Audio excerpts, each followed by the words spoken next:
नई शिक्षा नीति 2020 जल्द होगा लागू, जारी हुआ डेडलाइंस, 10 लाख शिक्षकों की होगी बहाली। नमस्कार साथियों, मेरा यूट्यूब चैनल सुविधा 2010 में आपका हार्दिक अभिनंदन।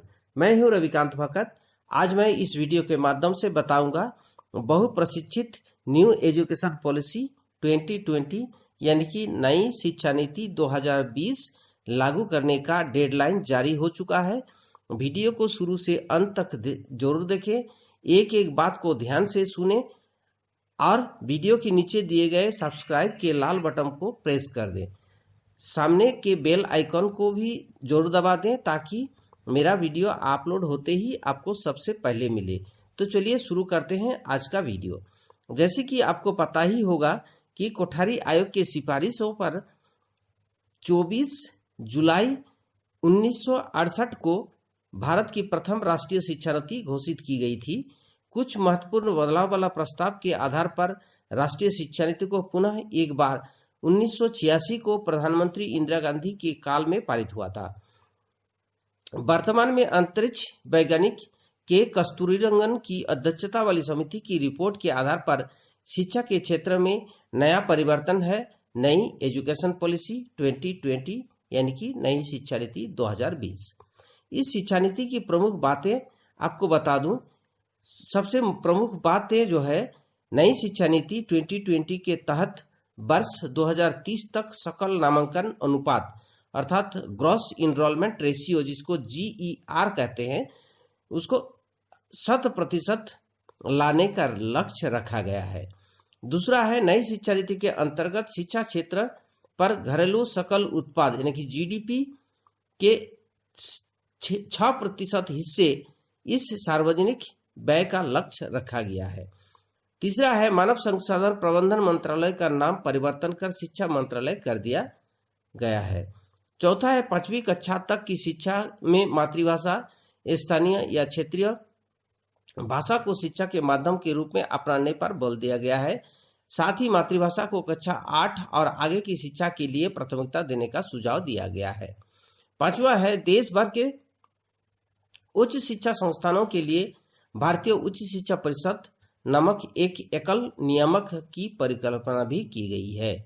छठवां है, शिक्षा नीति में यह पहला परिवर्तन बहुत पहले किया गया था, लेकिन अब की बार 2020 में जारी किया गया है और यह बहुत ही अच्छा परिवर्तन है। अब बात करते हैं, केंद्र सरकार के आदेश पत्र के माध्यम से स्पष्ट कर दिया गया है कि इसे अप्रैल 2022 से पूरे भारत में लागू हो जाएगा। केंद्र सरकार नई शिक्षा नीति के कुछ बिंदुओं पर लागू करने के लिए विशेष जोर देगी। जिस बिंदु पर केंद्र सरकार विशेष जोर देगी मैं आपको एक एक करके बताऊंगा, वीडियो ध्यान से देखें। पहला है, विद्यालयों में विद्यार्थियों को मध्याह्न भोजन के अतिरिक्त ब्रेकफास्ट का भी व्यवस्था करने का निर्णय लिया गया है। दूसरा है, वर्तमान शिक्षा के अधिकार अधिनियम के तहत वर्ग 1 से 8वीं कक्षा तक है, इसे विस्तार करके 1 से 12वीं तक कर दिया जाएगा।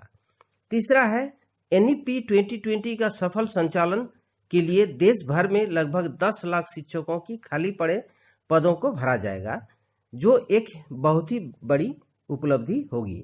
चौथा है, शिक्षक नियुक्तियों में साक्षात्कार अवश्य लिया जाएगा। पांचवा है, शिक्षा सत्र को 6 माह का सेमेस्टर में बदल दिया जाएगा और यह सिस्टम इसी के साथ लागू भी होगा।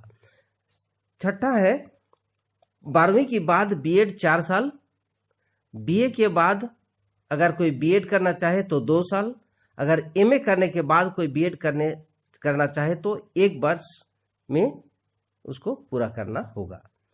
7वीं है, बोर्ड परीक्षा इस प्रकार डिजाइन किया जाएगा जिससे विद्यार्थियों के लिए भयमुक्त वातावरण रहेगा और परीक्षा का भय कम कर दिया जाएगा।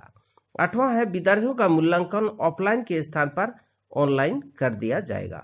9वां है, शिक्षकों को नियमानुसार प्रमोशन मिलेगा, परंतु विभागीय परीक्षा में उत्तीर्ण होने के पश्चात ही उन्हें प्रमोशन दिया जाएगा।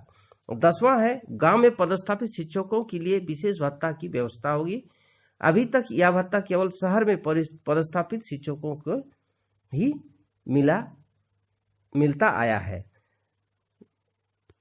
उसके बाद है 11वां बिंदु जो है, शिक्षकों के तबादले नहीं होगी परंतु विशेष परिस्थितियों में ही तबादला होगा, अर्थात बहुत ही जरूरी पड़ने पर ही यह काम संभव हो सकेगा। 12वां है, शिक्षकों के लिए विद्यालय के नजदीक आवास लेना अनिवार्य होगा, अर्थात नियमानुसार 8 किलोमीटर के दायरे में ही शिक्षक को रहने की व्यवस्था करना होगा। 13वां है, पूरे देश में समान पाठ्यक्रम लागू होगा, वर्तमान में राज्य स्तर पर अलग अलग पाठ्यक्रम लागू है। 14वां है, अध्यापन कार्य को बेहतर से बेहतर करने के लिए अध्यापकों के लिए विशेष प्रशिक्षण की भी व्यवस्था समय समय पर किया जाएगा।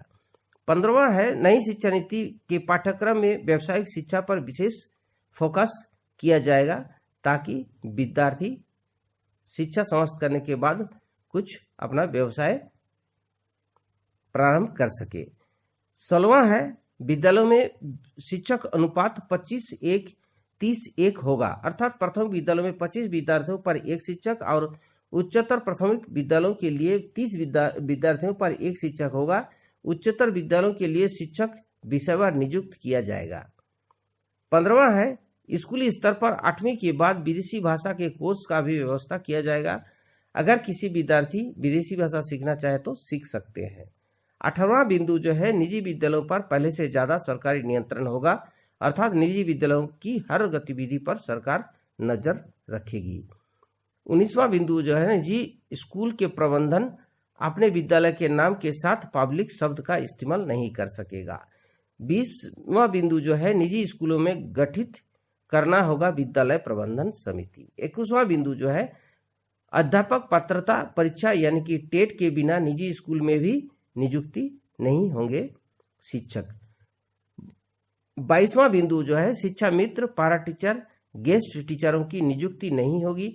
अगर वे पहले से नियुक्त किया गया है तो राज्य सरकारों को उन्हें नियमित करना होगा या हटाना होगा, तभी केंद्र सरकार के द्वारा एसएसए के अंतर्गत केंद्रांश दिया जाएगा, अन्यथा केंद्र सरकार मानदेय के नाम पर उस राज्य को किसी तरह का कोई राशि नहीं देगी।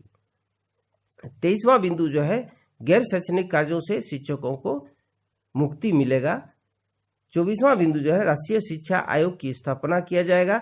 25वां बिंदु है, सभी के लिए शिक्षा को अनिवार्य कर दिया जाएगा। 26वां बिंदु जो है ना, 2030 तक 100% साक्षरता दर हासिल करने का लक्ष्य रखा गया है। तो तैयार रहिए साथियों नई शिक्षा नीति 2020 को स्वागत करने के लिए। वीडियो अच्छा लगा तो लाइक, कमेंट और शेयर कर दीजिए। अभी तक चैनल को सब्सक्राइब नहीं किए हैं तो सब्सक्राइब कर दीजिए और सामने का बेल आइकॉन यानी कि ऑल नोटिफिकेशन बेल आइकॉन को दबा दीजिए ताकि मेरा नया वीडियो अपलोड होते ही सबसे पहले आपको मिले। वीडियो देखने के लिए धन्यवाद। अपने और अपनों का ख्याल रखें। जय हिंद, जय भारत, वंदे मातरम।